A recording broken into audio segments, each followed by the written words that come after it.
The U.S. conducted airstrikes on Hezbollah bases backed by Iran in Iraq and Syria.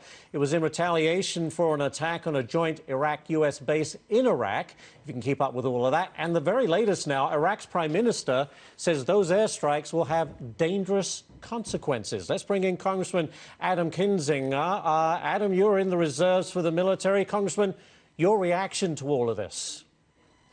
Well, I think it's the right move. Groups like this, they only understand force, and I wish we lived in a different world where we could sit down at a table and negotiate our differences in this case, but we can't. Keep in mind, these Iranian-backed groups, this isn't new. This attack on the base isn't the first time. This goes all the way back really to the beginning of the Iraq War. And you look at, frankly, what Iran has done in the whole region. They're lashing out right now. They're energizing these militias because they're economically in trouble because of the sanctions.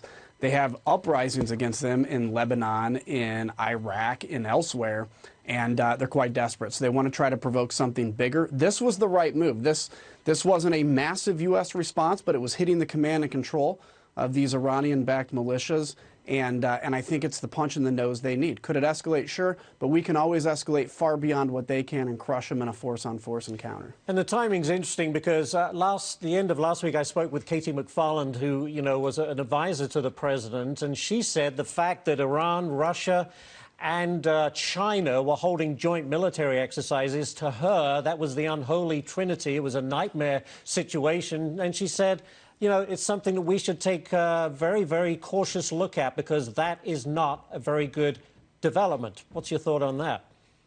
Yeah, I agree with her 100%. Right now you have this kind of weird China-Russia alliance trying to counter the United States. They generally don't get along, but they have us as a chief enemy. We need to remember that every time we deal with Russia and China. They're not a friend. Iran obviously is in a quite desperate situation right now.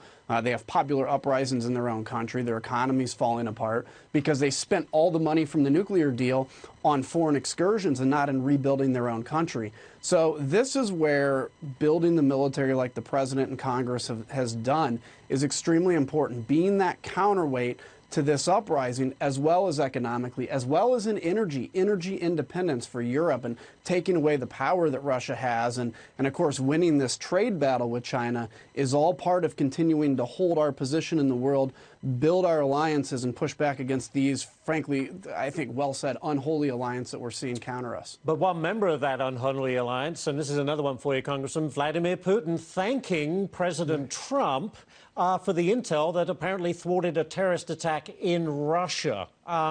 What's your thoughts on that? Well, I'm no fan of Vladimir Putin. I think he's one of the chief enemies of the United States. I'm also no fan of terrorism, and so I think any chance that we can share any intel that may thwart a terrorist attack, then that's the right thing to do. Just like, I would hope, obviously, Russia would do it if they encounter something similar to what would happen here. You can still hate terrorism and terrorists more so than, of course, you dislike Russia. But at the same time, we cannot blind ourselves to the fact that Russia is trying to rebuild the Soviet Union and, for instance, like in Syria, is creating the conditions for terrorists to really thrive again. So you can cooperate on the one hand and be competitors on the other. As we head into the new year, Congressman, are you happy with the way the Trump administration has handled its foreign policy? Has he set the right tone? I think generally, yeah. There's a lot of areas where I would do slightly different. I would obviously push back, I think, against Russia more verbally, but in terms of actual action, the administration has been far better than the prior administration. Lethal weapons to Ukraine, et cetera.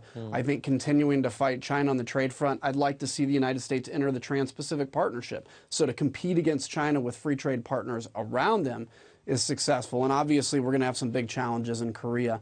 But I think on Iran and elsewhere, they've done the right thing.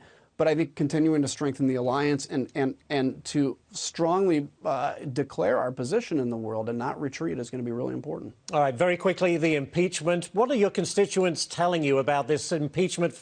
I want to say fiasco. It goes on and on. We still don't have the article sent over to the Senate.